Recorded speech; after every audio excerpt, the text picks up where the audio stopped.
Olá, eu sou a acadêmica Larissa Sandri, curso Agronomia no CAV-UDESC, sob a orientação dos professores Altamira e Jefferson, e vou apresentar o meu trabalho vinculado ao projeto Formação de um Banco Ativo de Germoplasma de Feijão.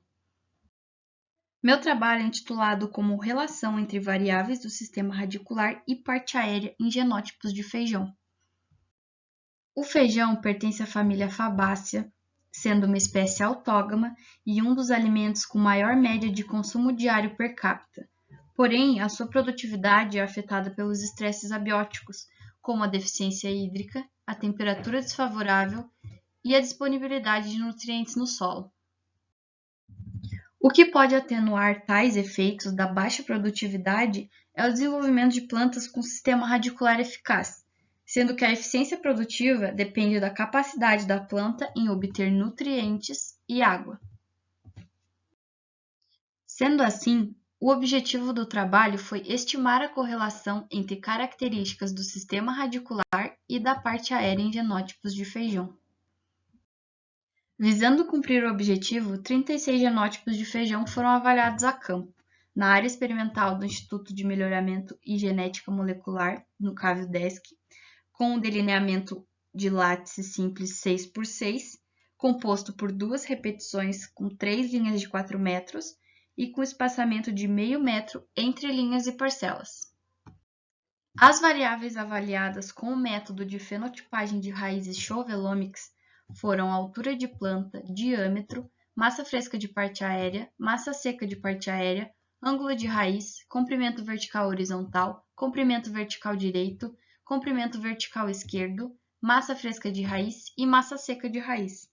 Os dados foram submetidos a 3 análises pelos softwares GENES e SAS, sendo essas análise de correlação canônica, correlação linear simples e análise de trilha.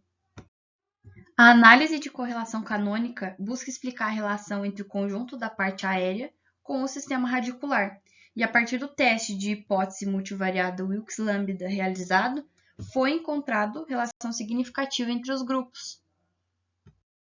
A fim de mensurar o grau de associação entre todas as variáveis do experimento, foi realizado também a análise de correlação linear simples, onde o diâmetro, quando associado à massa seca de raiz, resultou em 0,74. Massa fresca de raiz, associado a diâmetro, resultou em 0,64.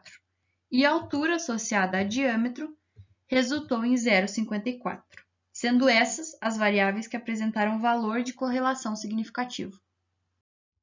Com a obtenção das estimativas dos efeitos diretos e indiretos com a análise de trilha, foi possível visualizar quais as características que influenciam a variável básica, que nesse caso é o ângulo de raiz.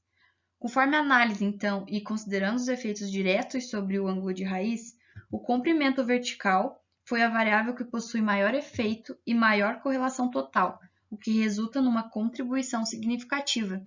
Por outro lado, a massa fresca de raiz ela apresentou menor efeito indireto. O restante das variáveis também apresentou valores baixos. Conforme as análises, conclui-se que o caráter diâmetro, quando associado à variável massa seca de raiz, resulta em ganho, porque possui um alto valor de correlação. Isso facilita o trabalho do melhorista.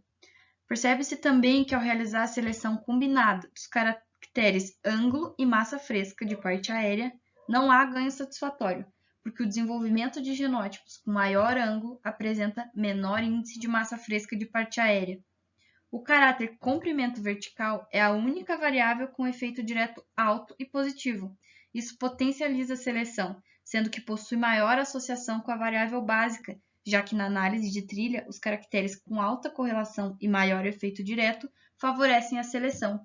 Em suma, com o experimento, é possível concluir que as variáveis relacionadas com as características do sistema radicular e parte aérea são o resultado da associação de diferentes componentes na expressão de um caráter.